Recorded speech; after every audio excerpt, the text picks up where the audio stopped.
නමස්කාර වේවා බුදුරුවනට සැමදා බුදු හිමි සරණ යමි.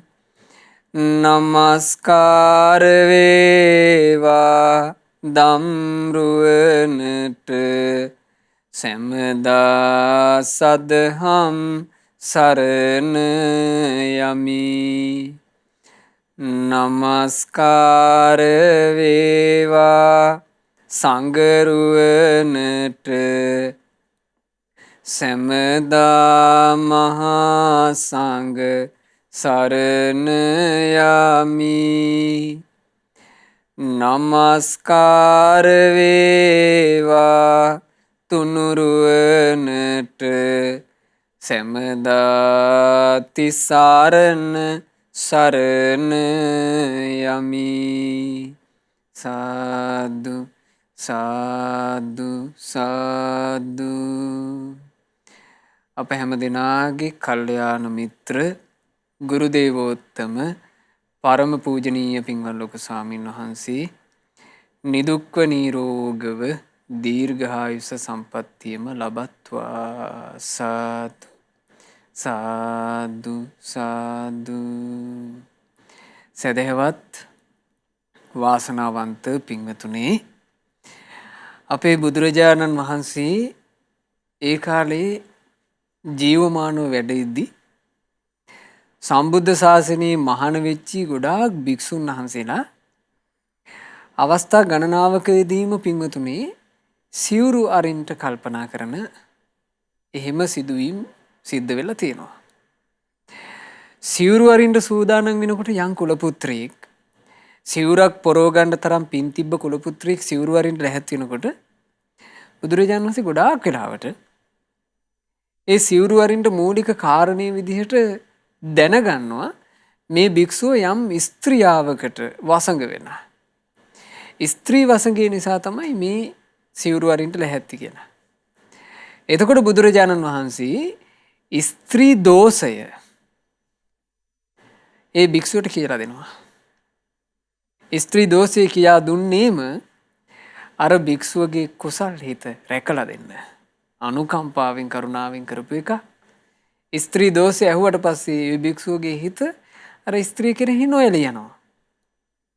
අවසානයේ ධර්ම අවබෝධ කරනවා. ඉතින් මේ අවස්ථා ගොඩාක් තියෙනවා. මම අද මේ දේශනාවෙන් කල්පනා කළා තිලෝගුරු බුදුරජාණන් වහන්සේ ස්ත්‍රී දෝෂය ගැන වදාළ කාරණා ඔබට කියලා දෙන්න. ස්ත්‍රී දෝෂය ගැන කියන මේ කාරණා ඉතා නිහතමානී සිතින් ඇසිය යුතුයි. මේ ලෞතර භාග්‍යවත් බුදුරජාණන් වහන්සේගේ සද්ධර්මයයි කියා ගෞරවයෙන් ඇසිය යුතුයි. ඇයි එහෙම කියන්නේ? බුදුරජාණන් වහන්සේ පින්වතුනේ ලෝකයට ප්‍රාණඝාත කරන තැනැත්තාගේ දෝෂය ගැන දේශනා කළා. ප්‍රාණඝාතය කරන කෙනාට මේ විදිහේ විපාක ලැබේ. එතකොට ප්‍රාණඝාත කරමින් වාසය කරන කෙනා ඒකට ගැටිලා හරියන්නේ නැහැ.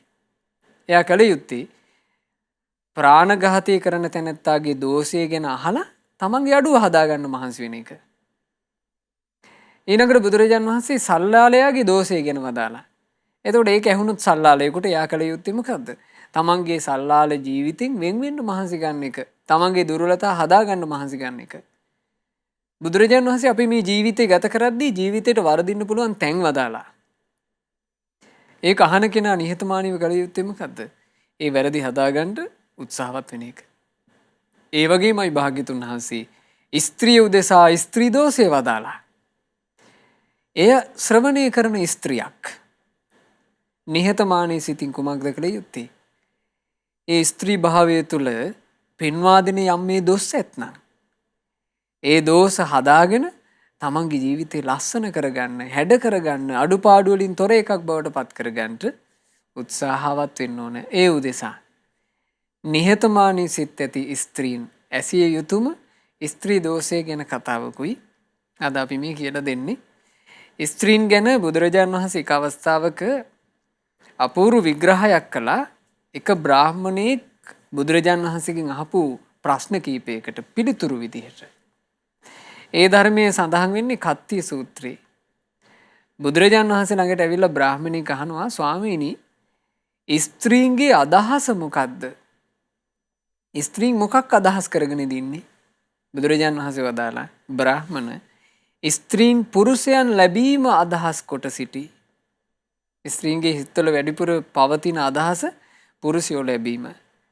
ස්වාමීනි ස්ත්‍රියගේ ආසාව කුමක්ද? බුදුරජාණන් වහන්සේ වදාලා ස්ත්‍රිය අලංකාරය සෙවීම ආසා කොට සිටි. ඇය ගොඩාක් ආස කරන්නේ අලංකාරය හොයන්ට. ඊළඟට ඇහුවා ස්වාමීනි ස්ත්‍රීන්ගේ පැතුම කුමක්ද? බුදුරජාණන් වහන්සේ වදාලා ස්ත්‍රියගේ පැතුම පුතුම් ලැබීමයි. ඇය ලොකු පැතුමක් බවට පත් කරගෙන ඉන්නේ පුත්‍රයෝ ලැබීම. ස්වාමීනි ස්ත්‍රියගේ හිත නැමී තියෙන්නේ කොහාටද? බුදුරජාණන් වහන්සේ වදාලා බ්‍රාහ්මණ ස්ත්‍රියගේ හිත වැඩිපුර නැවී තිබෙන්නේ තමන් ජීවත් වෙන ග්‍රහයේ තමන්ගේ නිවසේ වෙනත් ස්ත්‍රියක් අධිපති වෙන්නේ නැතුව තමන්ම අධිපති වෙන්න.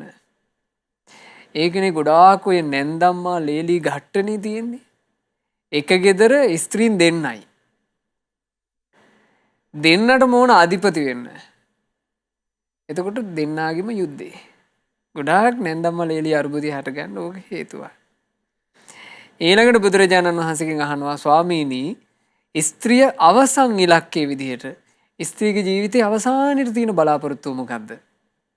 බුදුරජාණන් වහන්සේ වදාලා බ්‍රාහ්මණ ස්ත්‍රියකගේ අවසාන ඉලක්කය ඉසුරු සම්පත්. ධනවත් වීම, ඉසුරුමත් වීම, ඉසුරු සම්පත් පිරිවරාගෙන වාසය කිරීම තමයි ඇගේ ජීවිතේ සාමාන්‍ය ඉලක්කය බවට පත් වෙන්නේ. ඉතින් මේක තමයි සාංශාරික ගමනක ස්ත්‍රී ජීවිතේ ලැබුණහම ඒ ස්ත්‍රී ජීවිතය තුළ තියෙන සාමාන්‍ය පොදු ස්වභාවය. ඒ පොදු ස්වභාවය තුළ වාසය කරනකොට ස්ත්‍රියක් තුළ ස්වභාවයෙන් පවතින කාරණාත් එක්ක ස්ත්‍රිය යහපත් තැනකට ඇදී යන්නේ. ස්ත්‍රියගේ හිත හරියට ලාමක තැන්වල නතර වෙනවා. දැන් බලන්න පුරුෂයෝ ළඟ ස්ත්‍රියගේ හිත නතර වෙනවා. අලංකාරය ළඟ ස්ත්‍රියගේ හිත නතර වෙනවා. පුත්තු ළඟ ස්ත්‍රියගේ හිත නතර වෙනවා. ඊළඟට තමන්ටම අධිපතිකම් කියන්න ඕන කියලා එතන ස්ත්‍රියගේ හිත නතර වෙනවා. ඊළඟට ඉසුරු සම්පත් ඉදිරියේ ස්ත්‍රිය නැමී යනවා. ලාමක තැනක හැමතිස්සෙම පවතිනවා. එබඳු ස්ත්‍රියකට බුදු කෙනෙක්ගේ ශ්‍රී සද්ධර්මය අහන්ට ලැබුණොත් ඒ ධර්මයේ තුලින් ස්ත්‍රියට පුළුවන් අඩුපාඩු හදන්න. ස්ත්‍රියට පුළුවන් ලෞතුරු අරමුණු ඇති කරගන්න. ස්ත්‍රියකට පුළුවන් හොඳ උපාසිකාවක් වෙන්න ඕන කියලා හිතන්න. ස්ත්‍රියකට පුළුවන් මං සීලවන්තියක් වෙන්න ඕන කියලා හිතන්න. ස්ත්‍රියකට පුළුවන් තමන්ගේ ගුණ වඩා ගන්න හිතන්න. අන්න ස්ත්‍රියට මේ සම්බුද්ධ ශාසනය තුල ඵල ලැබීමක් තියෙනවා. මේ බුද්ධ ශාසනයේ බඳු ස්ත්‍රියට මනාකොට ජීවිතේ දියුණු කර ගැනීමක් තියෙනවා. බුදුරජාණන් වහන්සේ තමයි මේ ලෝකයට පහළ වෙලා සම්පූර්ණයෙන්ම ස්ත්‍රියව කොන් කරලා තිබුණු ජන සමාජයේ තථාගත ශ්‍රී භාසිතය තුලින් ස්ත්‍රියට තැනක් හැදුනේ. මේ බුද්ධ ශාසනයේ පින්වතුනි ස්ත්‍රීන් අරහත්ත්වයට පත් වුණානේ. අරහත් උත්තමාවියෝ කොතෙක්ද? ප්‍රජාපති ගෞතමී මහරහත් උත්තමාවිය, ඊට පස්සේ යශෝදරා මහරහත් උත්තමාවිය, මේ ආදී කොට හිතා ගන්න බැරි තරම් පිවිතුරු සුන්දර ජීවිත බුදු සසුන නිසා බිහි වුනේ නැද්ද? ඊළඟට ස්ත්‍රීන් මාර්ගඵල ලැබුණේ නැද්ද? ස්ත්‍රීන් සුගතියේ සැනසුන්නේ නැද්ද? දොස් හදාගත්ත නිහතමානී ස්ත්‍රීන්. නිහතමානී ස්ත්‍රීන්ට ජීවිතේ සපවත් කරගන්න පසුබිමක් තිබුණා. ඒ නිසා මේ ධර්මයනුත් නිහතමානී සිතින් අහන්න අපි මුලින්ම ඉගෙන ගන්නේ තක්ක ජාතකය. තක්ක ජාතකය කියලා කියන්නේ භාග්‍යතුන් වහන්සේ සැවැත් නුවර ජේතවනාරාමයේ වැඩ ඉද්දි වදාරපු එකක්. එක්තරා ස්ත්‍රියක් සැවැත් නුවර වාසය කරපු භික්ෂුවක්ව රාගයෙන් පොළඹව ගන්න ලැහැත් වුණා. තරුණ භික්ෂුවක්. මේ භික්ෂුන් වහන්සේට නොයේ කිඟි බිඟි පාලා මේ ස්ත්‍රියව භික්ෂුව පොළඹව ගන්න ලැහැත් වුණා. අනේ මේ භික්ෂුවගේ හිත කැළඹුණා. සිවුරු ඇරලා යන්න හිතුණා. එතකොට මේ භික්ෂුන් වහන්සේ තමන්ගේ සිවුරු ඇර යාමේ කැමැත්තගෙන ආචාර්යයන් වහන්සේට කිව්වම ආචාර්යයන් වහන්සේ ඉක්මනට එකතු කරන් ආව බුදුරජාණන් වහන්සේ ළඟට. භාග්‍යතුන් වහන්සේ ඇහුවා ඇත්තද භික්ෂුව මේ කියන්නේ සිවුරු අරින්න සූදානම කියලා? අනේ ස්වාමීනි භාග්‍යතුන් වහන්සේ මට ස්ත්‍රියාවක්ව දැකලා හිත කැළඹුණා. ස්වාමීනි දැන් මට සිවුරු අරින්නමයි හිත කිව්වා. එතකොට බුදුරජාන් වහන්සේ බුදු නෙතින් මේ සිදුවීම දැකලා භික්ෂුවට කියනවා පින්වත් භික්ෂුව ඔය ස්ත්‍රියාවට හිත බැඳී ගියපු නිසානේ ඔබට පැවිද්ද එපා වුනේ. භික්ෂුව ඔබ ධර්මය මෙනෙහි කරන්න. ස්ත්‍රීන් ගැන මෙනෙහි කරන්න එපා. මොකද භික්ෂුව ස්ත්‍රීන් කියන්නේ කෙලෙහි ගුණ නැති මිත්‍ර ද්‍රෝහී જાතියක්. ඒ බඳු එකියක් වෙනුවෙන් මෙවැනි උතුම් ශාසනයක් භික්ෂුව අතහැරගන්න එපා. අතීතයේ හිටපු නුවණැත්තෝ පවා ස්ත්‍රීන් නිසා බලවත් කරදරයට පත් වෙලා තිනවා. ඒ නිසා භික්ෂුව ඔබ නිකන් ජීවිතේ අනතුරට පත් කරගන්න එපා කිව්වා.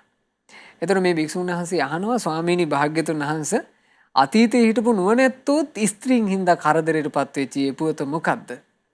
අප කෙරෙහි අනුකම්පාවෙන් භාග්‍යතුන් වහන්සේ ඒක දේශනා කරනසේක්වා කියලා. බුදුරජාණන් වහන්සේ ඒ වෙලාවේ තමයි වදාළේ තක්ක ජාතකය. බොහෝ ඉස්සර කාලේ පින්වතුනේ බරණැස බ්‍රහ්මදත්ත කියලා රජෙක් රාජ්‍ය කළා. ඔය කාලේ මහා බෝධිසත්වයෝ ඍෂිවරයෙක් විදිහට ඍෂි පැවිද්දෙන් පැවිදි වෙලා බොහෝම පිරිසිදු ජීවිතයක් ගත කරලා තියෙනවා. ගංගා නදිය අසබඩ බොහොම හුදෙකලා කුටියක තනි පංගලමේ සුවසේ වාසය කළා. ඔය කාලේ බරණැස් සිටුවරයාට හිටියා එක්තරා තරුණ සිටු දුවක්. මේ සිටු දුව හරීම සැඩයි. හරි දරුණුයි. සේවක කාරකාදීන්ට පරුස වචනින් බයින්නේ. Tamanට උදව් කරන කිසි කෙනෙක් ගැන කිසි හැඟීමක් නැහැ. ඒ නිසාම සේවක පිරිස මේ කෙල්ලව හැඳින්වුවේ දුට්ට කුමාරී කියලා. දුෂ්ට කෙල්ල කියලා. මේ දුෂ්ට කුමාරීත් එක්ක දවසක් සේවක පිරිස නාන්න ගියා. දුෂ්ට කුමාරී ගඟට බැහැලා ගඟේ නානවා. නාද්දී හිට ගංගාවේ උඩ පැත්තින් ඇලපාරක වතුර වහලා ගඟේ වතුර වැඩි වුණා. දැන් ඇලවල වලට එහෙට මෙහෙට වතුර හරවලා තිනකොට ඒ ඇල වැහුවොත් ගඟේ වතුර වැඩි වෙනවනේ. ගඟේ වතුර වැඩි වුණා. ගඟේ වතුර වැඩි වෙද්දී ගංගාදිය සැඩ වුණා. ගංගාදිය සැඩ වෙනකොට මේ වතුර මැද නනා හිටපු දුට්ට කුමාරී බයටපත් වෙලා සේවක පිරිසට පරුස වචනින් බයින්න පටන් ගත්තා. මේ තොපිලාට පේන්නේ නැද්ද? තොපිලාගේ ස්වාමිදුව ගහගෙන යන්න ලැහැත්ති. බේරගනින්නලා කිව්වා. දමනුයි මැරෙන්න යන්නේ. මැරෙන්න යන කෙනාම නිකන් මේ කට කියවන්න ගත්තාම සේවකයන්ට කේන්ති යනවනේ. සේවකයෝ කල්පනා කළා හැමදාම මේ කංකරච්චලේ අහා ඉන්නවට වඩා හොඳයි ඕන් ඔය යන්නේකේ මැරිලාම ගියපු දෙයි. සේවක පිරිස ළඟට ගියේ නෑ. දුට්ටු කුමාරි ගහගෙන ගියා. සේවක පිරිස ගෙදරට ගිහිල්ලා ඉතින් අර සිටුවරයාට මේ බොරුවක් කිව්වා. අනේ අපි බේරගන්න උත්සාහ කළා බැරි වුණාය කියලා. සේවක පිරිස හිතුවේ මේ දුට්ටු කුමාරි මැරෙයි කියලා.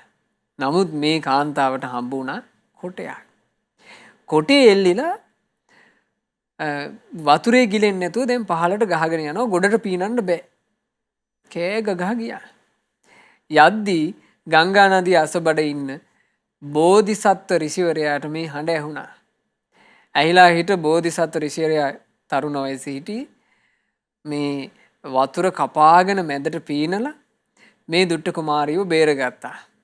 බේරාගෙන හිට ඉතින් මේ ගිනි මැලයක් ගහලා උණුසුම් වෙන්න ඉඩ සලස්සලා කැම ඩිංගිත්තක් දීලා අර දුර්වල ඇඟ සුවපත් කළා. දවස් දෙකක් තුනක් යනකොට දුට්ට කුමාරි සුවපත් වුණා.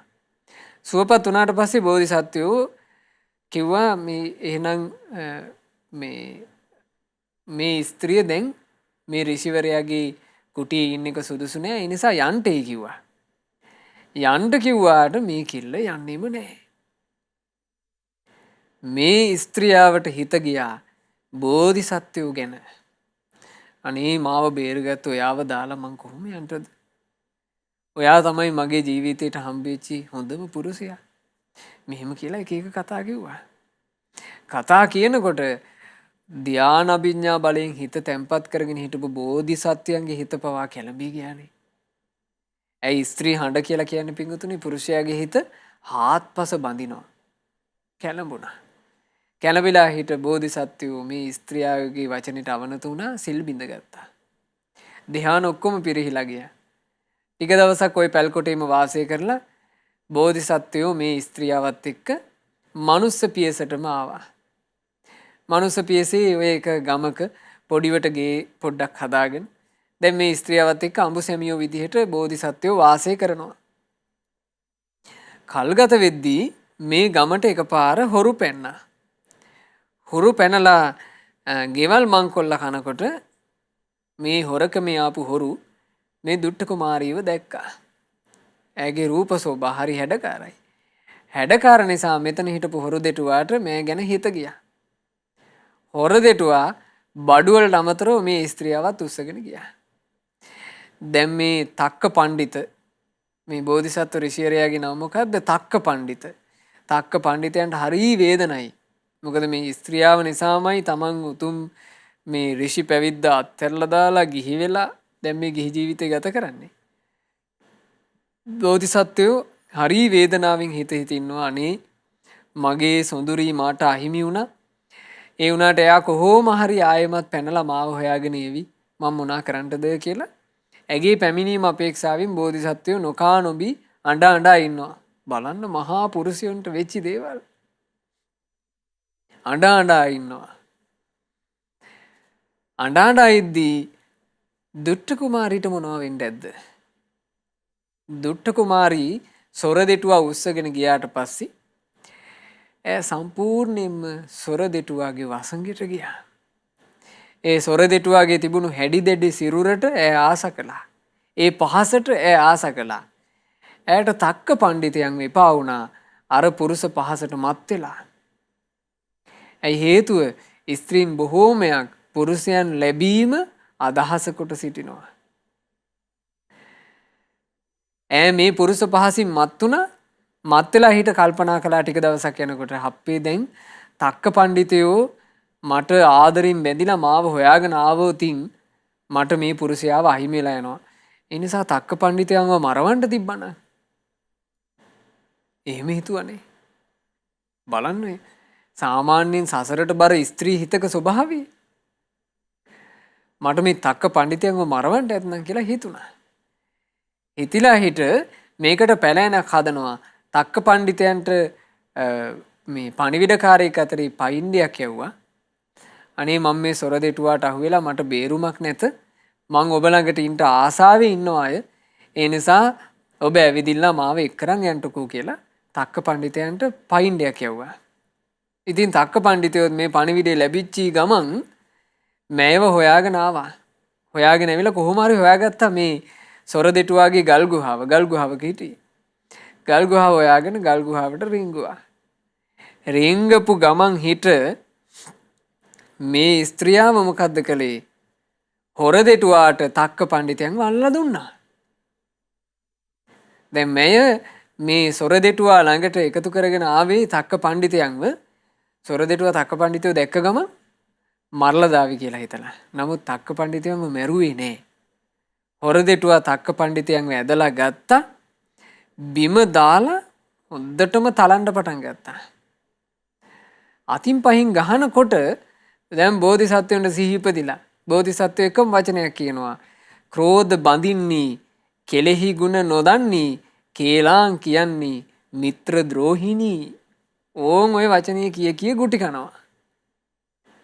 ක්‍රෝධ බඳින්නී කෙලෙහි ගුණ නොදන්නී කේලාං කියන්නේ මිත්‍ර ද්‍රෝහිණී කිය ගුටි කන්න පටන් ගත්තා. හොර දෙටුවා දෙතුන් පාරක් ගහද්දී ආයුයි කියන්නේ නැතුව මේකමනේ කියන්නේ. හොර දෙටුවා කල්පනා කළා ඇයි මේ වචනම මේ කරන්නේ? ඇයි මේකම මේ කියන්නේ? බෝධිසත්වයන්ව බෙල්ලෙන් අල්ලගෙන පැත්තකට එකතු කරන් ගියා. අර ස්ත්‍රීගෙන් ඈතට එක්කන් ගියා.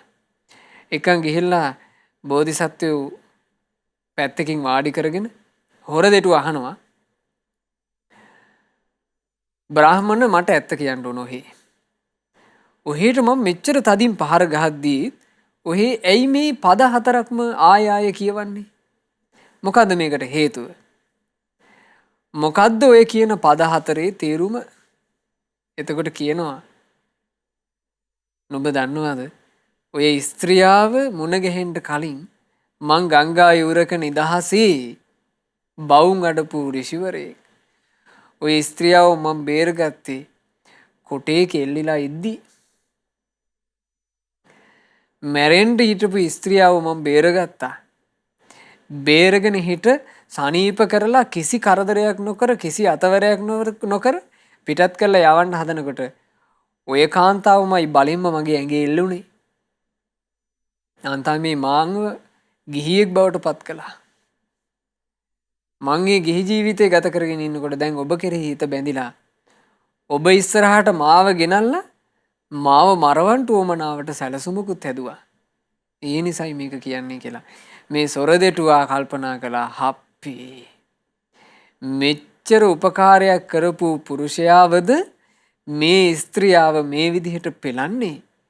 එහෙමනම් ඉතින් මට වඩා හිත ගියපු පුරුෂයෙක්ව මේකිට හමු වුණොත් එහෙම මේකී මටත් මේ ටික කරාවිනේ. සොරදෙටුවා හිතුවා.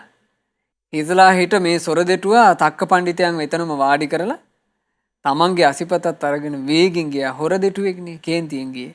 කේන්තියෙන් ගියපු ගමන් කෙලෙහි ගුණ නොදන්නි, ක්‍රෝධ කරන්නි, මිත්‍ර ද්‍රෝහිණී කියලා සම්පූර්ණ කඩුව ඇදලා එක පහරින්ම දෙපළු කළා. ස්ත්‍රියව ඝාතනය කළා.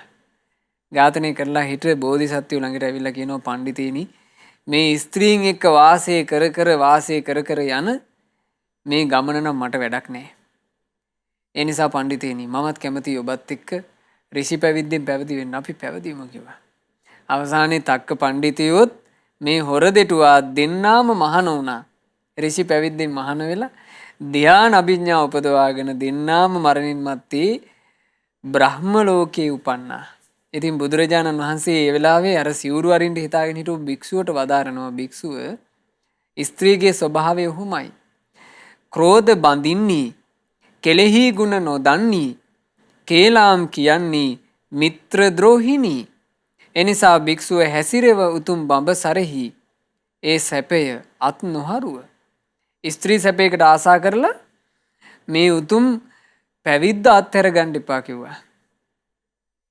ස්ත්‍රිය කියලා කියන්නේ ඉක්මනට ක්‍රෝධ බඳින තැනැත්තියක්. හොඳ සිහි කල්පනාවෙන් හිටියොත් එහෙම ස්ත්‍රියකට තමන් ගැන මේක අල්ලගන්න පුළුවන්. තමන්ට ඉක්මනට ක්‍රෝධ එනවා, අතහැර ගන්නට බෑ. ආයේ පස්සෙන් පන්න පලිගන්න හිතෙනවා. තමන්ට අල්ලගන්න පුළුවන්. අල්ලගෙන ඒක හදා ගන්න පුළුවන්. ඊළඟට ස්ත්‍රියක් හරියට නැමෙනවා කේලමට. ස්ත්‍රියගේ හිත නිතර නැමෙනවා ගුණ අමතක වීමට. කරපු උපකාර අමතක වෙන තැනට. මිත්‍ර ද්‍රෝහී භාවය කියලා කියන්නේ අන්න ඒක. ඉතින් ඒ නිසා මේ වගේ අඩුපාඩු අපි අපේ ජීවිතවල දැන් අපි අපේ ජීවිතේ අඩුපාඩුවක් දැකලා අපි හදාගත්තොත් පින්වතුනි ඒක කාටද? අපටනේ. ඒ නිසා මේ ධර්මයන් අඩුපාඩු හදා ගැනීම පිණිසම ගන්න. දැන් මේ භික්ෂුන් වහන්සේට අඩුපාඩුවක් ඇති වෙච්ච වෙලාවේ තමයි බුදුරජාණන් වහන්සේ මේ ධර්මයේ වදාළේ. ඒ ධර්මය අහලා ඒ භික්ෂුව අඩුපාඩුව හදාගත්තා.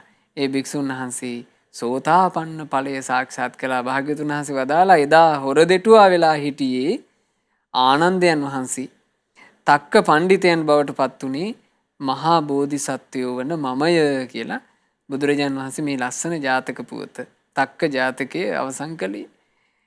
ඊළඟට මේ ජාතක මේ ධර්මයන් තුල අසාත මන්ත කියලා ජාතකයක් සඳහන් වෙනවා. ඒ ජාතකේ ගාථාවේ කියවෙනවා මෙන්න මෙහෙම ස්ත්‍රී ස්වභාවය. ලොවේ සිටින ගෑනුන්ටයි අසාතාය කියන්නේ තමන් සිටිය යුතු තැන නම් නොමැත ඈට පෙනෙන්නේ. රාගෙන් කැළඹී ගිය විට සිතුන දේම කරන්නී. ගින්නෙන් හැම දවන සෙයින් ඇය හැම දේ නසන්නී. ඇය අත්හැර තපස් රැකමි පැවිදි සැපේ ලැබෙන්නේ කියලා. දැන් මේකේ කියන්නේ ස්ත්‍රියක් තමන්ගේ හිත ගුණධර්ම තුල පාලනය කරගන්න අදක්ෂ වුණොත් එයාගේ හිත කොතෙන්ටද නැමෙන්නේ? ඈ ඉක්මනින්ම නැමිලා යනවා කියනවා. තමන් හිටිය යුතු තැන පවා අමතක කරලා පුරුෂ පහසට. ස්ත්‍රියක් හරි ඉක්මනට නැමෙනවා. දැන් තමන් ස්වාමි පුරුෂයෙක් ඉන්න බිරිඳක් තමන් ගැන දන්නවා නම් මම දැන් ස්වාමි පුරුෂයෙක් සිටින භාර්යාවක් කියලා. එයා ඒ තුලින් වැදගත් භාවයක් ඇති කරගෙන රැකෙන්නේ නැද්ද? රැකෙනවා. ඊළඟට දරුවෝ ලැබිච්ච අම්ම කෙනෙක් දන්නවනම් දැන් මං මවක් කියලා ඒ අම්මා ඒ තුලින් රැකෙනවා. ඒ ගුණධර්මය ඒ හිරියොතප් ටික ඒ කාන්තාවට රැකෙන්න උදව් වෙනවා. නමුත් ඇතැම් කාන්තාවෝ නැද්ද දරුවෝ ලැබුණත් විවාහයටපත් උනත් රැකින්නේ නැතුව හිතුමනාපිට අනාචාරය හැසිරෙන. ඒ හැසිරෙන්න හේතුව මොකද්ද? ගුණධර්මයන්ගෙන් තොර බව. එතකොට රැකෙන්නේ ගුණධර්මයක් නිසාමයි. ඒ වගේමයි පින්වතුනි වෙනසින්නේ ගුණධර්ම විනාශ වී යාම නිසාමයි. ස්ත්‍රී ජීවිතය කියලා කියන්නේ රැකගන්න ගොඩාක් දුෂ්කර ජීවිතයක්. සංසාර ගමනේ ස්ත්‍රී ජීවිතයක් ලැබුණාම බුදු කෙනෙක්ගේ දහම් පද අහන ස්ත්‍රියක් තමන්ගේ ජීවිතය ගැන තේරුම් ගන්න ඕන මේ ජීවිතේ නම් මං ගොඩක් පරිස්සමින් රැක්ක යුතු එකක්. එසේ රැක්කේ නැත්තම් මට මගේ ජීවිතේ ගොඩාක් දුක්ඛ කටුක විපාක වලට මුහුණ දෙන්න සිද්ධ වෙනවා කියන එක තමන් ගැන දැනගන්න ඕන. ඒ දැනගෙන වාසය කිරීමෙන් තමයි පින්වතුනි අපිට අපේ ජීවිතේ රැක ගන්න ලැබෙන්නේ. දැන් මේ ධර්ම දේශනා ගත්තත් ගොඩාක් වෙලාවට ස්ත්‍රීන් මේ ධර්මය අහනවා. ඉතින් ඒ බණහන පින්වත් හැමදෙනා ගැන අනුකම්පාවෙන් කරුණාවෙන් තමයි ලෞතර භාග්‍යවත් බුදුරජාණන් වහන්සේ නමක් මේ සියලු දේ හඟවන්නේ නැතුව දේශනා කරන්නේ. ඒ භාග්‍යතුන් වහන්සේගේ අවබෝධය ගැන ප්‍රසාදයෙන් යුක්තව මේ ධර්මයේ හිතට අරගන්නවා නම් ඒ කෙනාට තමන්ගේ ජීවිතේ අඩුපාඩු හදාගන්න පුළුවන්. එක අවස්ථාවක බුදුරජාණන් වහන්සේගේ ශාසනයේ පිළිවෙත් පුරන එක්තරා උපාසකයෙකුට හරි අකරතැබ්බෙකුට මෙහෙණ දෙන්න සිද්ධ වුණා තමන්ගේ බිරිඳ නිසා. ඒ බිරිඳ හරියට අනාචාරයේ හැසිරෙනවා. ඒ අනාචාරයේ හැසිරීම නිසා මේ උපාසකතුමාට හිතේ සැනසෙල්ලක් නැහැ. ඉතින් ආන්නේ මොහොතේ ඒ හිතේ සැනසෙල්ලක් නැතිව ඉන්න මොහොතේ බුදුරජාණන් වහන්සේ සමීපයට පැමිණලා මේ උපාසකතුමා විස්තරය කිව්වා. ඒ විස්තරය කිව්වහම භාග්‍යතුන් වහන්සේ වදාලා උපාසක අතීතයේ උනත් නුවණැත්තෝ කලේ ස්ත්‍රියාව ගැන උපේක්ෂාවට පත් වෙන එක. ස්ත්‍රියාව උපාසකය ගොඩාක් වෙලාවට පාලනයෙන් තොරයි. ඒ වෙලාවේ මෙන්න මෙහෙම ගාතාවක් කියලා දුන්නා. හැම කුලයේ අය නහනා නාන තොටක් වැන්නේ සියලු පිරිමි ගමන් කරන මහ පාරක් වැන්නේ වෙහෙස නිවන අය ලගිනා අම්බලමක් වැන්නේ වතුර බොන්ට තහනම් නැති පින්තාලිය වැන්නේ දැන්වත් ගෑනුන්නේ හැටි නුවණින් දැකපන්නේ නුවණැත්තන් ගෑනුන් ගැන මැදහත්වයි ඉන්නේ කියලා. හරියට උපමා ටිකක් වදාලා හැම කුලයේම මිනිස්සු නාන ඕන මිනිසෙකුට නාන්න පුළුවන් නාන තොටක් වගේ. ඕන කෙනෙකුට නා ගන්න පුළුවන්. ඕන මිනිසෙකුට ගමන් බිමන් යන්න පුළුවන් මහපාරක් වගේ. ඕන මිනිසෙකුට ලගින්න පුළුවන් අම්බලමක් වගේ. ඊළඟට වතුර බොණ්ඩ තහනම් නැති පින්තාලියක් වගේ කියලා. ඒ කියන්නේ මේ ස්ත්‍රී දුර්ගුණය. එහෙනම් ස්ත්‍රී හිත ගොඩක් වෙලාවට නැමෙනවා පින්වතුනි අනාචාරයට. අටුවාවේ තියෙනවා වැරදි කාම සේවනයේ කටුක විපාකයක් විදිහට වැරදි කාම සේවනයේ කරන තැනැත්තා මරණින් මත්තේ දුගතිය උපදිනවා. ඊළඟට දේ දුගති උපතින් පස්සේ නිරා උපතින් පස්සේ එයාට ලැබෙන්නේ තිරිසන් උපත. තිරිසන් උපතේදී අර වැරදි කාම සේවනයේ දුක්ඛ කටුක විපාකයක් ගෙවන්න ඕන. තිරිසන් ජීවිතවල හරියට ලිංගිකාශ්‍රිත රෝග ඇති තිරිසන් සත්තු වෙලා උපදිනවා. ඒවා විඳෝ ඇවිල්ලා ඔන්න ඒ පව ගෙවලා දැම්මට පස්සේ ආයෙ එයා උපදිනවා නම් මනුස්ස ලෝකෙක. එයා සමහරවිට නපුංසකෙක් විදිහට උපදිනවා කියනවා. ස්ත්‍රී පුරුෂ දෙකෙන්ම තොරයි. හේතුව මොකද්ද? වැරදි කාම සේවනයේ විපාකේ. එතකොට නපුංසක භාවයෙන් යුක්තව ඒ පව ගෙවන්න ඕන. ඒක ගෙව්වට පස්සේ එයා ආයෙ උපදින්නේ බොහෝ වෙලාවට ස්ත්‍රියක් විදිහට.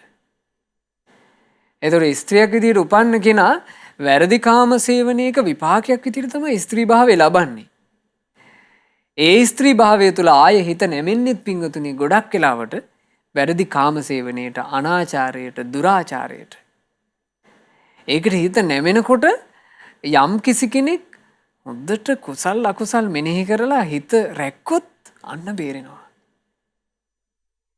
ඒ නිසා මේ කරුණු කාරණා අපිට දැනගන්න එක හරියට මේ අපේ ජීවිතේ වැටෙන අනුතරේ වැටෙන වලක් පෙන්නනවා වගේ නෙමේක. දැන් ඔබ හිතන්න අපි යම් කිසි අනතුරුදායක මාර්ගයක යනකොට අපි නොදකින වලක් තියෙනවා. අපි නොදකින වලක්, අපි නොදකින අනතුරක් යන් නුවණැත්තෝ අපිට පෙන්වුවොත් ඒක වැරද්දක්ද? ඒ නුවණැත්තා ගැරහුම් ලැබිය යුතුයිද? ඒ නුවණැත්තට ප්‍රශංසා කරන්න ඕනනේ. අනේ අපිට වරදින්න තියෙන තැන පෙන්නලා දුන්නා. ඒ නිසා මේ බණපද ඔක්කොම පින්වතුනේ බුදු කෙනෙක් දේශනා කරන්නේ අපිට වරදින තැන් පෙන්නන්නටයි. ඇතැම් ස්ත්‍රීන් මේක පටලව ගන්න නිසාමයි මේ ජාතක පුවත් ටික මං කියලා දෙනකොට මේ කාරණේ මා යලි යලිත් කියන්නේ. මොකද මේ පටලවා ගත්තට පස්සේ ඒ අනුවන නිහතමානී භාවයෙන් තොර ස්ත්‍රීන් ධර්ම දේශනාව සම්බන්ධීමුත් දේශකයන් වහන්සේලා සම්බන්ධීමුත් නාන ප්‍රකාර ලාමක වචන කතා කරන්න ගිහිල්ලා තමන් පව්පුරව ගන්නවා එකක්. ඊළඟට ඒවා අනිත් අයටත් ඒ විදිහටම සමාදන් කරවලා ඒ අයගේ ඔලුත් පවෙන් පුරවනවා. ඒක ඊට වඩා නස්පැත්තියයි. ඒ නිසාමයි මේ ජාතක පුවතක් අපි කොයි විදිහටද නුවණින් ගත යුත්තේ කියන එක මේ යලි යලි සිහි කරන්නේ. පින්වතුනි තමුන්ගේ දොස් තමුන්ගේ අඩුපාඩු තමුන් හදාගන්න. මේ වගේ ජාතක කතාවක් දෙකක් කියවලා ගොඩාක් ස්ත්‍රීන් බුදු කෙනෙක්ගේ ධර්මයට නින්දා අපහාස කරනවා. බුදුරජාණන් වහන්සේ කරලාම තියෙන ස්ත්‍රීන්ට බයින එකයි කියලා. නේ භාග්‍යතුන් වහන්සේ කළේ ස්ත්‍රී පුරුෂ අපි හැමදෙනාගේම වරදින තැන් පෙන්නලා දීපු එක. බුදුරජාණන් වහන්සේට උවමනාව තිබුණේ වරදින් ගලවලා ගොඩ ගන්නටයි. ඒක තමයි මහා කරුණාව. මේ ලෝක සත්‍යය කෙලෙස් වලින් ඇවිලලා කියලා දකිනකොට බුදුරජාණන් වහන්සේගේ හිතේ අනුකම්පාව උපදිනවා. මේ කෙලෙස් වලින් ඇවිලිච්ච ලෝක සත්‍යයව කෙලෙස් වලින් බේරා ගන්නට මාහැර වෙන කෙනෙක් නැහැ කියලා දකිනකොට බුදුරජාණන් වහන්සේගේ හිත කරුණාවේ බැස ගන්නවා. එහෙම තමයි මහා කරුණා සමාපatti ඥානෙ විස්තර වෙන්නේ. මහා කරුණාව මේ සත්‍යව බේරා ගැනීම පිණිස ගලවා ගැනීම පිණිස මාහැර වෙන කෙනෙක් නැත්තේය කියලා අපේ ශාස්ත්‍රුන් වහන්සේ අපි සරණ ගියපු බුදුරජාණන් වහන්සේ දකිනකොට ඒ බුදුරජාණන් වහන්සේගේ හිත අනුකම්පාවේ කරුණාවේ බැස ගන්නවා. ඒ අනුකම්පාවේ කරුණාවේ බැසගෙන වදාළ ධර්මයන් අපි මේ ඉගෙන ගන්නේ. පින්වතුනි භාග්‍යතුන් වහන්සේ මේ විදිහට ස්ත්‍රීගේ ස්ත්‍රී දෝෂය කියන එක ගොඩාක් අවස්ථාවල භික්ෂුන් වහන්සේලාට ඊළඟට උපාසක පිරිසට දේශනා කළා. ඒ අයගේ ජීවිත කුසලයේ තුල ආරක්ෂා කර දීම පිණිස. දැන් අර උපාසකතුමාට බුදුරජාණන් වහන්සේ ওই ධර්මයේ දේශනා කළාට පස්සේ ඒ උපාසකතුමා ඒ ස්ත්‍රියව සම්බන්ධයෙන් මධ්‍යස්ත වුණා. ඊළඟට ඒ ස්ත්‍රියවට තාරංචි වුණා බුදුරජාණන් වහන්සේත් මං ගැන දැනගෙන මං අනාචාරය හැසිරෙනවා කියලා. එදාම ඒක අතෑරිය කියනවා. ඒ කාලෙම සැවැන්නුවර තව උපාසකතුමෙකුටත් ওই ප්‍රශ්නෙම වුණා. තමන්ගේ බිරිඳ අනාචාරය හැසිරෙනවා. අනේ ඉතින් මේ මෙතුමාගේ අතටම අහු වුණා මේක. කර කියා ගන්න දෙයක් නෑ. අවසානයේ භාග්‍යවත් බුදුරජාණන් වහන්සේ ළඟට ඇවිල්ලා කිව්වා ස්වාමීනි මගේ බිරිඳ මේ විදිහට හරියට මට වෙහෙස ගේනවානේ. බුදුරජාණන් වහන්සේ ඒ වෙලාවෙත් ඒ උපාසකට වදාලා මෙහෙම. ඈ මට ආදරෙයි කියා ඒ ගැන තුටු වෙන්න එපා. ඈ මට අකමැතියි කියා ඒ ගැන දුක් වෙන්නත් එපා. ගෑනුන් හඳුනා ගැනීම ලේසියකට ගන්න එපා. ඇති කරගනු මැදිහත් බව ඒ මත හැප්පෙන්න එපා. බලන්න අවවාදේ.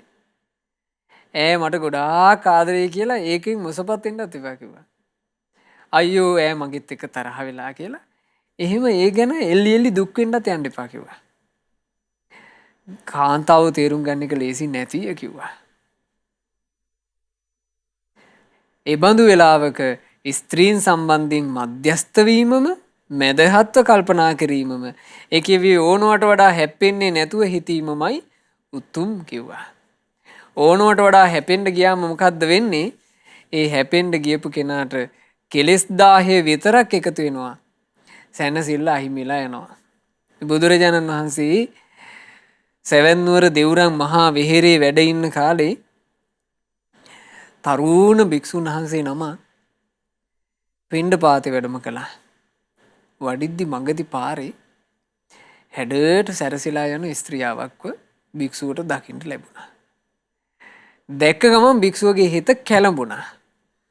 කැළඹිලා හිට භික්ෂුව කල්පනා කළා අනේ මගේ මේ තරුණ කාලේ මං අපරාධේ මහණ වුණේ මේ වගේ සොඳුරු ස්ත්‍රියක් එක්ක.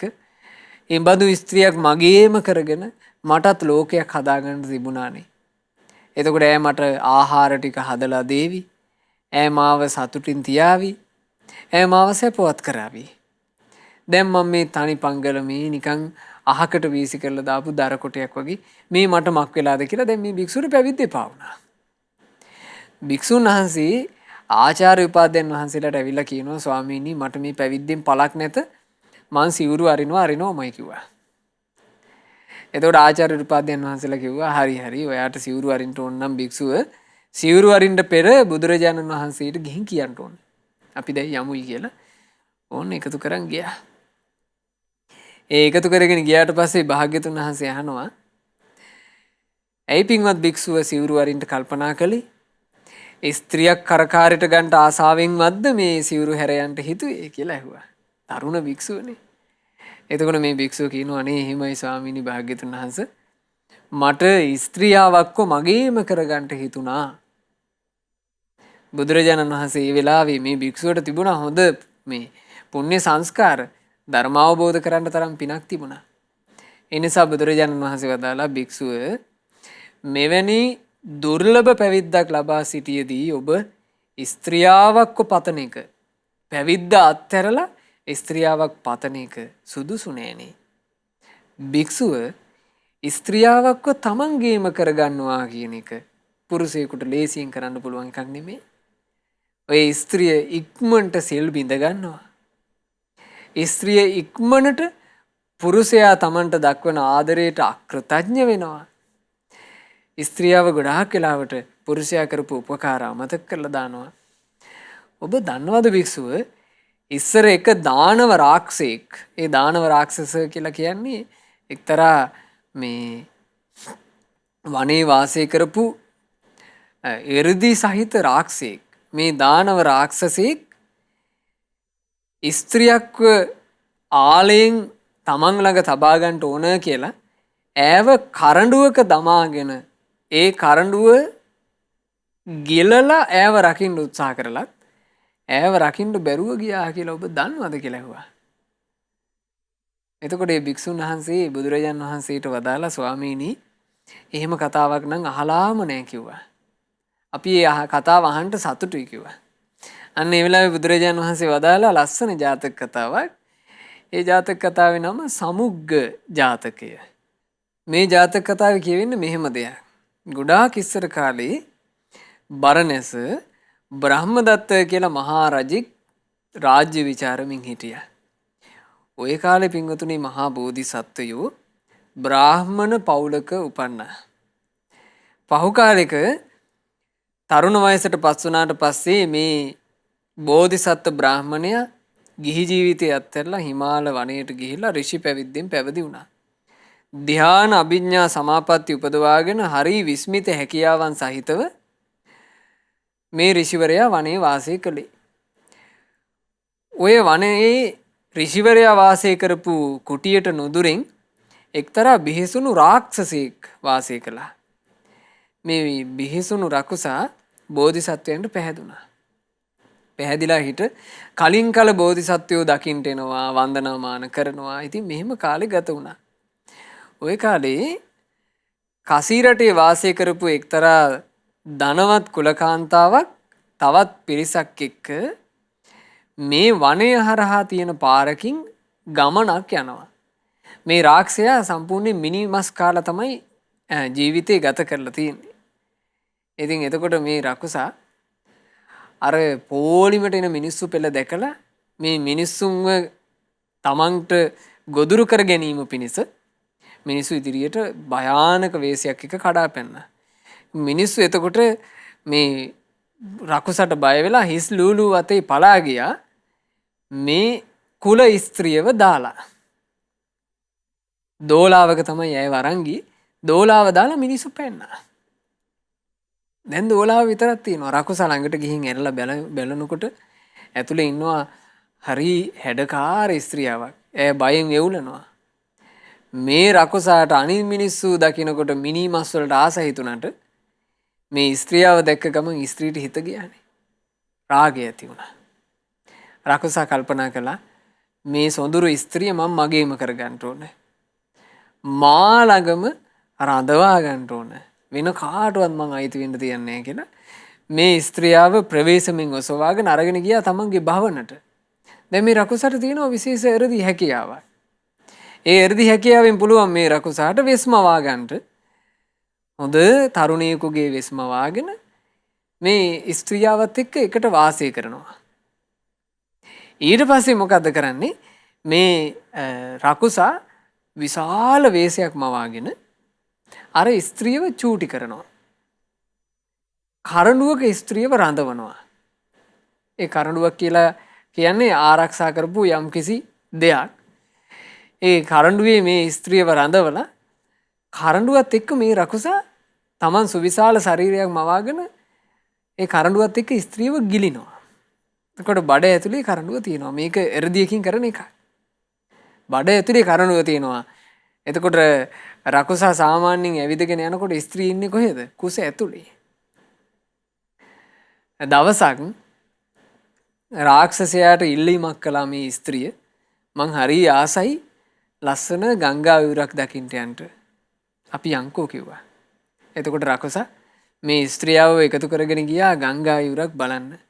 ඉතින් ගංගා විවරට එකතු කරගෙන ගිහිල්ලා කරඬුවෙන් මේ ස්ත්‍රියව එළියට අරගෙන මේ ස්ත්‍රියට සුවසේ පැම් පහසුව ලබන්න අවසරය දුන්නා. ඈ හොඳට නෑවා. නාලා හිට සිසිල් සුළං වැදි වැදි මේ ගංගා යුරේ ඈ ඉන්නවා. ඇගේ අර දිය වේලෙනකන්. ඉදිද්දී අහසින් යනවා විද්‍යාධරයෙක් වායුස පුත්ත කියලා. විද්‍යාධරය කියලා කියන්නේ විශේෂ මැජික් එකක් ඉගෙන ගත්ත අහස් ගමන් තියෙන මන්තරකාරයෙක්. මිනිහා යනවා අහසේ. මිනිහා අහසේ යනවා දකින්නකොට මෙච්චර කාලයක් අර රාක්ෂයාත් එක්ක වාසය කරපු ඒ රාක්ෂයා කරඬුවක් ඇතුලේ තබාගෙන රැකපු මේ ස්ත්‍රියවට අර වායුස පුත්තව දකිද්දී හටගත්තානේ රාගය. දැකලා හිට අමුතු ඉඟි බිඟියක් පාලා අර අහසින් යන කෙනාට hina වුණා. hina වෙච්ච ගම මිනිස්සයා තේරුම් ගත්තා මේ ස්ත්‍රිය මට යම්කිසි ඉඟියක් කළා කියලා. අහසින් පාත් වුණා බිමට. බිමට පාත් වෙලා හිට සොඳුරී මාහට මේ තී කැමතිද කියලා ඇහුවා. ඒ ආපු ගමන් කිසි කතාවක් නැතුව මොකද මෙතන කතා බහ කරන්න බෑ රාක්ෂසයාට ඇහෙන්න පුළුවන්. නිකන් ඇස් වලින් කිව්වා ඔහේ යන්න කිව්වා කරඬුව ඇතුළට. එතකොට මේ පුද්ගලයා කරඬුවේ තිබුණා යහනක්. දැන් මේ කරඬුව කිව්වට ඒක සනීපෙට ඉන්න පුළුවන් තැන. කරඬුවේ තිබුච්ච යහනට ගිහිල්ලා මේ මිනිසයා යහනේ නිදාගත්තා. ස්ත්‍රියව මොකද කළේ? රාක්ෂසයා දකින්න කලින් රෙද්දකින් ඔහුව වැහුවා. වහලා හිට රාක්ෂසයාට කියනවා දැන් ඇති ස්වාමී මම දැන් කරඬුව ඇතුළට යන්න. අපි දැන් පිටත් වෙමු කියලා. මේ ස්ත්‍රියව අර රාක්ෂසයාට නොපෙනෙන්න මන්ත්‍රකාරයක කරඬුව අස්සට දාගෙන තමන්ගේ ඇඳේ නිදි කරව ගත්තනේ. ඊට පස්සේ ස්ත්‍රියවත් ඇතුළට ගියා. දැන් රාක්ෂසයාට පෙවුන්නේ තව කවුරුත් ඉන්නවා. රාක්ෂසයා කරඬුව වහලා අර ලොකු ශරීර පෙනුම ඇති කරගෙන කරඬුව ගිල්ලා. දැන් ගිල්ලේ ස්ත්‍රිය විතරක් නෙමෙයි දැන් කවුද ඉන්නේ? ඇතුලේ ඉන්නවා විද්‍යාධරයෙකුත්. දැන් බඩ ඇතුලේ දෙන්නෙක්ම තියාගෙන මෙයා යනවා. යද්දි හිතුණා බෝධිසත්වයෝ බලලා යන්න ඕන කියලා. බෝධිසත්වයෝ දකින්න එතෙන් එනකොට බෝධිසත්ව තාපසින් වහන්සේ දුරදීම දැක්ක රකුසාට වෙලා තියෙන රැවටිල්ල නස්පැත්තිය. බෝධිසත්වයෝ මේ රකුසාට කියනවා අනේ මේ භවත් තුන් දෙනා කොහේ ගිහින් එන ගමන්ද? බොහොම හොඳයි මෙහි ආයක ඈඳි නොගෙන ඉන්නේ මන්ද? පින්වත් ඔබ තුන් දෙනාම නිදුකින් සුවසේ සිටිද්ද? ඔබ රකුසෝ මෙහි ආවේ කලකට පස්සේ නොවේද කියලා ඇහුවා. රකුසාට බොහොම ආදරෙන් කතා කළා මේ කාලෙකට පස්සේ නේද ආවේ මේ තුන් දෙනාම සුවපත් වේවා. දැන් තුන් දෙනා කියලා කතාවක් කිව්වහම රකුසා අන්දමන්ද වුණා. රකුසා කල්පනා කළා මේ තාපසින් වහන්සේ කවදාවත් මෙහෙම කතාවක් කියලා නෑ නෝවේ. ඇයි මේ තාපසින් වහන්සේ තනියම ආපු මා ගැන මේ විදිහේ කාරණාවක් කිව්වේ. දැන් එතකොට රකුසා මේ වෙනකොට තාපසින් වහන්සේට කියලා නැහැ තමන් ස්ත්‍රියාවක්ව කුසේ තියාගෙන රකින්නවා කියලා. එතකොට රකුස අහනවා පින්වත් අවසානිනි මං ආවේ හුදෙකලා වේය මා සමගින් ආ වෙනෙකෙක් මෙහි දකින්ට නොමැත්තේය. අනේ මේ භවත් තුන් දෙනා කොහේ ගිහින් එන ගමන්ද කියා ඇසූ මේ කතාවේ අග මුල මට නොතේරේය. මට තේරෙන්නේ නැහැ කිව්වා ඔබතුමා මොකක් ගැනද මේ කියන්නේ කියලා. එතකොට බෝධිසත්වයෝ කියනවා එහෙමනම් මිත්‍රයා නුඹ මේ කතාව විස්තර වශයෙන් දැනගන්න සතුටු ඇති. එහෙමයි කිව්වා. එහෙනම් ඕන් අසා ගනින් කියලා බෝධිසත්වයෝ මෙන්න මෙහෙම තෝරනවා. තොප අදර ඇති ප්‍රියම්බිකා දමා කරඬුවක අගේට ගිල එය තොපගේ කුස තුල ඇති වග මට පෙනේ සොඳට හැම කල්හිම කුස රඳවා තොප ඈ රකින්නවා යසට වායුපුත්‍ර නම් විදුදරයෙක් ඉන්නවා දැන් මේ කරඬුව තුල තොපගේ බිරිඳ ඔහු සමගින් කෙලස් රතියේ යෙදෙයි රඟට කිව්වා. දැන් ඔහේ තමන්ගේ බිරිඳව රකින්න ඕන කියලා ප්‍රියම්බිකාව රකින්න ඕන කියලා ඇයව කරඬුවක දාලා ගිලගෙන ඉන්නේ. දැන් ඔහේ දන්නවද කියලා ඇහුවා මේ වෙලාවේ වායුපුත්‍ර කියලා එක්තරා විදුදරයෙක් විද්‍යාදරයෙක් ඔහේගේ කුස ඇතුළටම වෙලා ඈත් එක්ක කම්සුව විඳිනවා කියලා දන්නවද කියලා ඇහුවා. කිව්ව ගමන් මේ රාක්ෂයාට හරි ලැජ්ජාවක් හිතුණා. ඇයි බෝධිසත්වයන්ට කියලාවත් තිබ්බේ නැහැ තමන් එහෙම ස්ත්‍රියාවක්ව බඩේ තියාගෙන රකින්නවා කියලා. නමුත් දැන් බෝධිසත්වයෝ ස්ත්‍රියාවක් විතරක් නෙමෙයි ඒ ස්ත්‍රියාවගේ හොර සැමියාවත් අල්ලගෙන හරි වේදනාවටපත් වුණා. වේදනාවටපත් වෙච්චි මේ රකුස කල්පනා කළා අපේ මෙච්චර ආලවන්තකමකින් රැකපු කෙනත් කුසේ ඇතුලේ තියාගෙන ආරක්ෂා කරලත් විද්‍යාදරයෙක් එක්ක මගේ කුස ඇතුලේම අනියම් සම්බන්ධතාවක් ඇති කරගත්තා කියලා කියන්නේ අපි මේ ස්ත්‍රීන්ගේ ස්වභාවය. මං ඉක්මනට මේ කරඬුව වමාරන්න ඕන. මොකද මේ විද්‍යාදරයා මහා බල සම්පන්න එකෙක් නම් මගේ කුස පලාගෙන උනන් ඉක්මනට බැරි නෑ කියලා ඉක්මනින්ම කරඬුව කුසෙන් එළියට අරගත්තා. අරගෙන හිට තාපසයා ඉදිරියේ මේ කරඬුව තිබ්බා. ඉතින් කියලා ඉවර වෙලා මේ කරඬුව තියලා කරඬුව විවෘත කරනවා. කරඬුව විවෘත කරපු ගමන් අර විද්‍යාදරයා මැජික් බලයකින් රකුසාට අහුවෙන්නේ නැතුව එතනින් පලා ගියා. ඉතින් ඒ වෙලාවේ මේ රකුසා බෝධිසත්වයන්ට කියනවා මෙහෙම කතාවක්. ඉසිවරයාණෙනි තොපහට උග්‍ර තපස් ගුණ තිබේය. මේ කරුණ හරි පැහැදිලි ලෙස තොප දිවසට දිස්සුනේය. මය පනටත් වඩා පෙමින් මේකිව මං සුරැක්කේය. මේකිම මට ද්‍රෝහි වෙලා වෙන මිනිහෙක් වෙත ගියාය. ගෑනුන් හට වසඟ පිරිමි ලොවේ හීන දීනයෝය. වනේ සිටින මහ තවුසෙක් ගින්නක් පුදනා විලසින් මාත් දිවා රෑ දෙකේම මේකිට උවටැන් කළේය. පතිවද්දම් බිඳගෙන මේ ආධර්මයේ හැසිරුණාය. මේ ලාමක මාගම නං ඇසුරට සුදුසුම නොවේය. ඒ බලන්නේ ස්ත්‍රියාවක් තුල තිබිච්චි ලාමක ගුණය නිසා තමයි ලාමක භාවය නිසා තමයි මේ විදිහේ ස්වභාවයක් ඈට ඈ උදෙසා අහන්න සිද්ධ වුණේ. අනේ මේකි මා කුස තුල සුවසේ ඉන්නවා නේද? මගේ බිරිඳ කියමින් මා දෙමින් හාදු සිටියමුත් සිතා එලෙසින් අසත්පුරුෂ අසීලාචාර මේකිම පතිදම් බිඳගෙන අධර්මයේ හැසිරුණාය. මේ ලාමක මාගම නම් ඇසුරට සුදුසුම නොවේය. ඉතින් මේ විදිහට හරි වේදනාවටපත් වුණා මේ දානව රාක්ෂසයා. මේ දානව රාක්ෂසයාගේ විස්තරේ භාග්‍යවත් බුදුරජාණන් වහන්සේ අර භික්ෂුවට දේශනා කළාට පස්සේ ඒ භික්ෂුන් වහන්සේගේ හිත ස්ත්‍රිය කෙරෙහි බැඳී තිබිච්චි ස්වභාවයෙන් දුරස් වුණා. ඒ භික්ෂුන් වහන්සේ සෝතාපන්න ඵලය සාක්ෂාත් කළා. මේ ජාතක පුවත් කීපයක් අද පින්වතුන්ලාට අපි කියා දුන්නේ. බුදුරජාණන් වහන්සේගේ උතුම් ජාතක ධර්ම තුල බොහෝ තැන්වල ස්ත්‍රියගේ දොස් පෙන්වන තැන් අන්තර්ගත වෙනවා. ඒ තැන් ගැන පින්වතුනේ අපි බොහෝම බුද්ධිමත්ව බලන්න ඕන. දැන් බලන්න අද මේ ඉගෙන ගත්ත ජාතක පුවත්වල ජාතක කතා දෙකක් භික්ෂුන් වහන්සේලා දෙනමක් මුල් කරගෙන වදාලා. ඒ දෙනම මාර්ගඵල අවබෝධ කළා. ඊළඟට උපාසක මහතුරු දෙන්නෙක් මුල් කරගෙන ජාතක කතා දෙකක් දේශනා කළා. ඒ ජාතක කතා අවසන් වෙනකොට ඒ උපාසක මහතුරුත් සෝතාපන්න ඵලය සාක්ෂාත් කළා. එතකොට ඔක්කොම ධර්මාවබෝධයට පසුබිම් හැදීම පිණිස බුදුරජාන් වහන්සේ කරපු කාරුණික අවවාද. බුදු කෙනෙක් ලෝකයට දහම් දෙසන්නේ කරුණාවෙන්මයි. ඒ බුදු කරුණාව අපි තේරුම් ගත්තොත් අපිට මේ ලැබූ මනුස්ස ජීවිතය තුළ රැකවරණයක් පිහිටක් හදාගත හැකිමයි. යම් ස්ත්‍රියකට වේවා යම් පුරුෂයෙකුට වේවා. ඒ නිසා හොඳ බුද්ධිමත්ව මේ ජාතක ධර්මයන් ආදිය පරිශීලනය කරන්නට ඒ උදෙසාමයි කරුණාවෙන් අද මේ ජාතක කතා ඔබට මේ විදිහට කියා දුන්නේ. මොකද ගොඩාක් ස්ත්‍රී පිරිස ජාතක කතාවලට ද්වේෂ කරනවා. ඊළඟට භාග්‍යවතුන් වහන්සේගේ ධර්මයට දේශ කරනවා. මේ ජාතක කතා කීපයක තියෙන මේ වගේ සිදුවීම් මුල් කරගෙන. ඊළඟ ඇතැම් මේ ධර්මයේ විවේචනය කරන්න උත්සුක වෙන අයත් ඔව්වාම ඇදලා අරගන්නවා.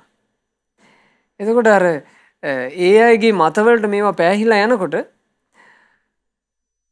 තව බොහෝ පිරිසක් එතනිමුත් අනතුරු කර ගන්නවා. ඉතින් මේ හැම දෙයකට එක එක්කෙනා ගොදුරු වෙනවා දකිනකොට ඒකෙන් තමන්ගේ ජීවිතේ බේරුමක් සලසාගත හැකි පින්වන්තයන් උදෙසාමයි අද මේ ධර්මයේ ඔබට මේ විදිහට කියලා දුන්නේ. අපි හැමදෙනාට බුදු කරුණාව තේරුම් අරගෙන බුදුරජාණන් වහන්සේගේ ශාසනය තුල පිහිටක් පිළිසරණක් රැකවරණයක් අපගේ ජීවිතවලට සලස ගන්නට වාසනාව ලැබේවා. සාදු සාදු සාදු. රැස්කල සියලුම පින් සියලු දෙවියෝ සතුටු සිත් උපදවාගෙන අනුමෝදන් වෙත්වා. පින් අනුමෝදන් වන දෙවිවරු දිව්‍ය සැපයෙන් දිව්‍ය ආශ්චර්යයෙන් වැඩේවා. දෙවියන්ගේ නිරන්තර රැකවරණ අප හැම දෙනාහට දෙවිවරු නොඅඩුවම සලසා දෙත්වා. දෙවියෝද සසර දුකින් අත මිදේවා. සාදු සාදු සාදු. අපගේ ගුරු දේවෝත්තම කල්යාණ මිත්‍ර පරම පූජනීය පින්වත් ලොකු ස්වාමීන් වහන්සේට සියලු පින් අනුමෝදන්ව නිදුක් නිරෝග සුවයම සැලසේවා. දීර්ඝායුෂ සම්පන්නියම සැලසේවා. මහමෙවුනා වාසී රටලෝක වාසී පූජනීය මහා සංඝරත්නයට පින් අනුමෝදන් වෙත්වා. සිල්ගුණ පුරණ අනගාരികා මෑණියන් වහන්සේලාට මේ සියලු පින් අනුමෝදන් වෙත්වා. පැවිදි අපේක්ෂාවෙන් සිටින්නා වූ උපාසක උපාසිකාවන්ටත් පින් අනුමෝදන් ගෞතම සාසනය තුලම ධර්මාවබෝධ කරන්ට වාසනාව ලැබේවා. සාදු සාදු සාදු. රැස්කල සියලුම පුණ්‍ය සම්භාර ධර්මයන් අද මේ ධර්මයේ ශ්‍රවණය කළා වූ සදහැවත් පින්වතුන්ලා සෑම සියලු දෙනාටත් ශ්‍රද්ධා මාසික ධර්ම දාන සමාජික පින්වතුන්ලා සියලු දෙනාටත් ශ්‍රද්ධා රූපවාහිනියේ සහ ලක්විරු ගුවන්විදුලියේ කාර්ය මණ්ඩලයේ සියලුම දෙනාටත් අනුමෝදන්ව සියලු දෙනා නිදුක් නිරෝග සුවයම ලබත්වා. දීර්ඝායුෂ සම්පන්නියම ලබත්වා. ගෞතම සාසනය තුල බුදුරජාන් වහන්සේගේ ශ්‍රී සද්ධර්මය මනවින් තමන්ගේ ජීවිතයට ගලපාගෙන සම්බුදු සසුනේ පිළිසරණ ලබා ගන්නට හැම දිනාට වාසනාව ලැබේවා. සාදු සාදු සාදු. හැම දිනාටම තෙරුවන් සරණයි. නමෝ බුද්ධාය. මෙවැනි වටිනා ධර්මදේශනා ශ්‍රවණය කිරීමට ශ්‍රද්ධා ඩේලි YouTube චැනලය සබස්ක්‍රයිබ් කරන්න.